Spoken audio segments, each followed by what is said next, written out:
Same Manjanna ತರ ಇಲ್ವ ಅವರು? ಮಂಜಣ್ಣಂಗೆ ಅಣ್ಣ ತಮ್ದಿರೋರ?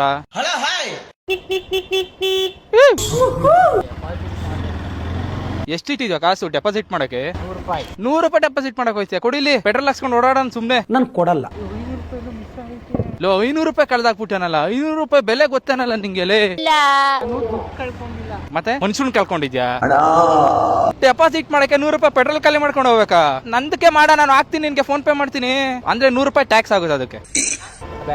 ಅಲ್ಲಿಗೋದ್ರು 100 ರೂಪಾಯಿ ಖರ್ಚಾಗತ್ತಲ್ವಾ? ಅದೇ ನನಗೆ ಕೊಡು. ಯಾವ ಸ್ಪೋರ್ಟ್ಸ್ ಆಡ್ತಿದ್ಯಾ ನೀನು? ಓ, ಕಬಡ್ಡಿಗೆ ಜಾಯ್ನ್ ಆಗಿದೆಯಲ್ಲ ಇವಾಗ ನೀನು. ಎಲ್ಗಬಡಿ ನಿಮ್ಮ ಸಾಲದ ಅವಧಿಗೆ ಮಾತ್ರ ಬಡ್ಡಿ, ಚಿನ್ನ ಇಡೋವರ್ಗ ಅಷ್ಟೇ ನಮ್ದು. ಚಿನ್ನ ಇಡ್ತಿದ್ದಂಗ ಅದ್ ನಿಮ್ದೇ, ವಾಪಸ್ ಎಲ್ಲ ಬರಲ್ಲ ನಮ್ಗೆ ಗೊತ್ತು. ಇದೆಲ್ಲ ಒಂಥರ ದಂಧೆ ಅನ್ಸಲ್ವಾ ನಿನ್ಗೆ? ಚಿನ್ನ ಇಡ್ಸ್ಕೊಳ್ಳೋದಂತೆ, ಅದ್ರ ಮೇಲೆ ಬಡ್ಡಿ ಹಾಕಿ ಹಾಕಿ ಹಾಕಿ ಹಾಕಿ ಅವ್ರ ಬಡ್ಡಿ ಕಟ್ಟೋ ಅಷ್ಟೊತ್ತಿಗೆ ನಾ ಚಿನ್ನನೇ ಮಾರ್ಬಿಟ್ಟು ಇನ್ ಮಿಕ್ಕಿದ ಹಣ ಕೊಟ್ಬಿಡ್ರಿ ಅನ್ಬಿಡ್ಬೇಕು. ಒಂದ್ ಫಾರ್ಚುನರ್ ಕೊಡ್ಸ್ಲಾ ನಂಗೆ? ನಾನೇ 50 ರೂಪಾಯಿ 100 ರೂಪಾಯಿಗೆ ಅಲಿತಾ ಇದೀನಿ. ನೀ ಕೊಡ್ಸಪ್ಪ, ನಾನ್ ಪೆಟ್ರೋಲ್ ಹಾಕ್ಸ್ಕೊಂಡು ಓಡಾಡ್ತೀನಿ. ನಾನು ನೀನ್ ಸೇರು ಒಂದು ತಾಣ ಫಾರ್ಚುನರ್, ಏನಂತೀಯ? ನನ್ಗೆ ಆಸೆ ಇಲ್ಲ ಸ್ವಾಮಿ.